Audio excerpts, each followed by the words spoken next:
Aujourd'hui, nous retournons à Madagascar, où le groupe Food & Allied exporte depuis 20 ans des savoir-faire développés à Maurice dans le domaine de la production de volailles et la commercialisation de produits élaborés à partir de leur chair.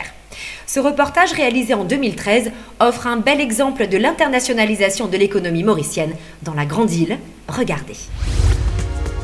Pionnier dans son métier de producteur de volailles, le groupe Food & Allied l'est aussi dans l'internationalisation de ses activités.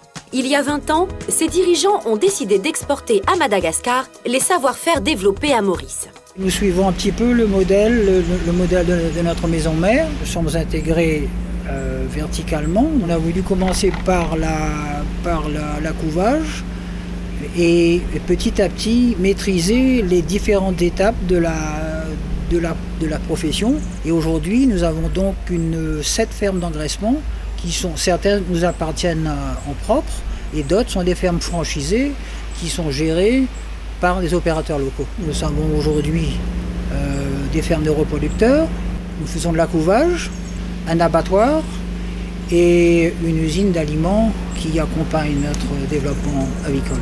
Ce transfert de compétences s'incarne dans des femmes et des hommes qui font le choix de l'expatriation et celui de faire évoluer leur carrière. Moi, j'étais responsable des fermes d'engraissement à l'île Maurice pour la société Food & Allied qui sont destinées à produire des poulets de chair. Je suis le responsable de l'élevage en lui-même, donc de tout ce qui s'appelle ferme de reproduction, ferme d'engraissement et ferme de démarrage de poulet commercial. Le savoir-faire de Maurice se base surtout sur la technique et la qualité qu'on a adopté maintenant à Madagascar. Pour atteindre leurs objectifs, l'entreprise et les équipes mauriciennes à Madagascar doivent aussi s'adapter au contexte local. Au début, j'étais impliqué sur le projet de la création de l'usine de LFL Madagascar. Une fois avoir mis en place et fait démarrer l'usine, on m'a proposé de rejoindre l'équipe de LFL Madagascar. La différence par rapport aux opérations à Maurice, c'est que nous prenons la majorité de nos intrants localement, c'est-à-dire le maïs, le son de riz et l'apport en calcium dans l'aliment. Donc en plus des opérations de fabrication, nous avons également à gérer la logistique d'approvisionnement sur le territoire malgache. Au couvoir flambant neuf d'Ivat, le lien avec la maison mère demeure permanent, notamment au niveau de la fourniture des poussins appelés à devenir des reproducteurs. On importe les poussins parents de l'île Maurice. Donc les poussins passent par les poussinières, les fermes reproductrices avant de venir ici au couvoir. Donc les œufs qui arrivent au couvoir sont triés, sélectionnés avant de passer dans la prochaine étape, c'est-à-dire dans la chambre froide, pour être stockés au maximum 7 jours d'âge. De là, les œufs sont fumigés avant de passer dans les incubateurs pendant 18 à 19 jours. Et de là, c'est transféré dans les éclosoirs.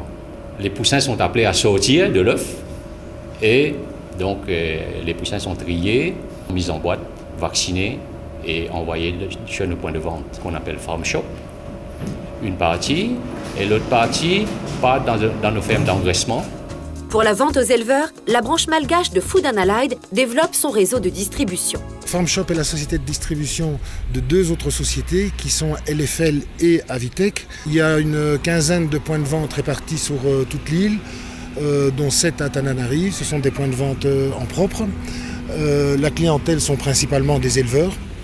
Et on y distribue des poussins d'un jour, ponte ou chair et l'aliment qui correspond. Et du matériel d'élevage. Nous sommes en train de nous diversifier vers les produits phytosanitaires. Cette activité a un rôle économique, mais aussi social. J'étais secrétaire commerciale et après ça, depuis 9 mai 2011, à ce jour, donc, je suis responsable de shop en Bouillipao. Il y a une grande différence par rapport à mon poste avant et là maintenant parce qu'il y a beaucoup de responsabilités. Mais là, c'est moi qui dois décider tout ce qui concerne le shop. Fidèle à sa stratégie de pionnier, le groupe mauricien fournit un service après-vente inédit. Le service après-vente s'occupe et s'assure du débécage, de la désinfection du local, de la vaccination, mais assure également le suivi technique d'élevage de nos clients qui en ont besoin. en cas d'incidence de maladies graves ou seulement visite systématique de routine. Ce service s'appuie sur un laboratoire de niveau international. Nous faisons des analyses des échantillons provenant des différents stades de la chaîne de production de volailles afin de garantir la sécurité alimentaire que nous vendons aux clients. Cette garantie de qualité favorise la montée en puissance et la diversification des activités de l'abattoir. Les premiers abattages ont été effectifs juin 2009. Donc on a commencé par une petite équipe, 5 employés. Donc au début, on a fait que disons 50, maximum 200 poulets jour. Donc, mais là, ça a progressé. Donc, pour arriver à 70 employés. Et actuellement, on fait en général 1500 poulets, des fois 2000 poulets par jour. Donc, parmi les perspectives de développement de l'unité, il y a aussi la partie produits élaborés de volailles. On a un petit laboratoire de charcuterie qui est encore une petite unité, mais qui essaie de développer des produits. On a à peu près une dizaine de références actuellement. De la maîtrise de la qualité et des coûts dépend la distribution d'un produit qui n'est pas naturellement aussi bien accueilli qu'à Maurice, comme l'explique ce professionnel de la grande distribution. Le poulet de chair représente en valeur sur l'ensemble du rayon de boucherie à peu près 30%. C'est vrai qu'ici à Madagascar, c'est qu'on a le zébu qui actuellement est moins cher. On arrive, mais le jour où le zébu va se raréfier, va avoir un prix beaucoup plus élevé. Le poulet de chair va être en dessous et il va beaucoup mieux se vendre. Cette maîtrise des différents maillons de la chaîne de valeur permet aussi de développer des fermes franchisées. Nous achetons à Avitec les batteries avec les poulets dedans.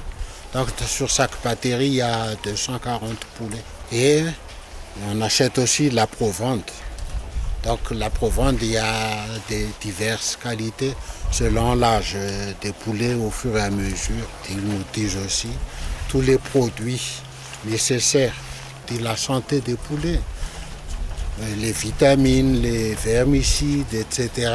Ils nous fournissent aussi. On achète, c'est pas fourni gracieusement.